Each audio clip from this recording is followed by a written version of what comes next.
দুৰ্ঘটনাত চৰকাৰী কৰ্মচাৰীৰ মৃত্যু হলে পৰিয়ালে পাব 1 কোটি টকা। সেৱাকালত যিকোনো ৰোগত মৃত্যুৰ ক্ষেত্ৰত পাব 10 লাখ টকা। ৰাজ্যিক কৰ্মচাৰীলৈ ভাল খবৰ দিলে চৰকাৰে। ইঞ্চুৰেঞ্চ প্ৰিমিয়াম হিচাপে চৰকাৰী কৰ্মচাৰীৰ পৰিয়ালে পাব এই ধন।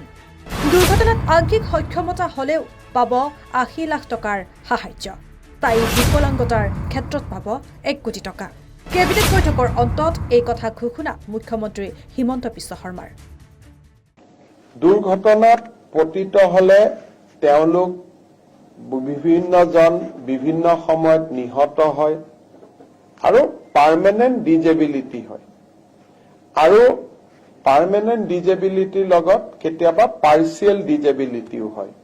তাৰমানে এটা হল ডেথ, এক্সিডেন্টেল ডেথ, দুৰ্ঘটনা জড়িত মৃত্যু। দুৰ্ঘটনা বুলি কওঁতে ৰোড এক্সিডেন্টৰ পৰা, ফায়াৰ আউটব্ৰেকৰ পৰা, বানপানীৰ পৰা গোটেইখিনিক দুৰ্ঘটনা বুলি ধৰা হয় আৰু তেওঁলোকৰ পাৰ্মানেন্ট ডিজেবিলিটিও হয়, পাৰ্চিয়েল ডিজেবিলিটিও হয়। ৰাজ্য চৰকাৰে ষ্টেট বেংক অৱ ইণ্ডিয়া আৰু আন বেংকসমূহৰ লগত এটা বিশেষ চুক্তি স্বাক্ষৰ কৰিব, যাৰ জৰিয়তে যাৰ চেলাৰী একাউণ্ট যোন বেংকত আছে, ধৰি ললো মোৰ চেলাৰী একাউণ্ট ষ্টেট বেংকত আছে, মোৰ চেলাৰী একাউণ্ট পাঞ্জাব নেশ্যনেল বেংকত আছে, মোৰ চেলাৰী একাউণ্ট ইণ্ডিয়ান অভাৰচিজ বেংকত আছে।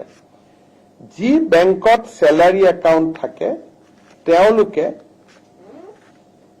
আমাৰ লগত হোৱা চুক্তি অনুসৰি ৰাজ্য চৰকাৰৰ কোনোবা কৰ্মচাৰী দুৰ্ঘটনাত নিহত হলে 1 কোটি টকা পৰিয়াললৈ তেওঁলোকে ইঞ্চুৰেঞ্চ প্ৰিমিয়াম হিচাপে আগবঢ়াব।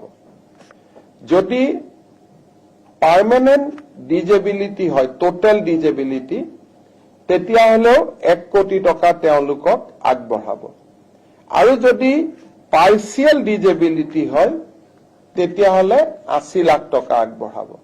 এইটো এটা আমাৰ ৰাজ্য চৰকাৰৰ কৰ্মচাৰীৰ কাৰণে এটা বৃহৎ সকাহ হ'ব যে যিকোনো এক্সিডেণ্ট, বানপানীৰ সময়ত চৰকাৰী কাম কৰোঁতে, আৰক্ষীয়ে সন্ত্ৰাসবাদীৰ বিৰুদ্ধে যুঁজোতে এই ধৰণৰ ঘটনা প্ৰবাহত পৰিয়ালটোৱে নিহত হলে 1 কোটি টকা লাভ কৰিব আৰু পাৰ্মানেন্ট ডিজেবিলিটি হলে 1 কোটি টকাই পাব, পাৰ্চিয়েল ডিজেবিলিটি হলে 80 লাখ টকা পাব।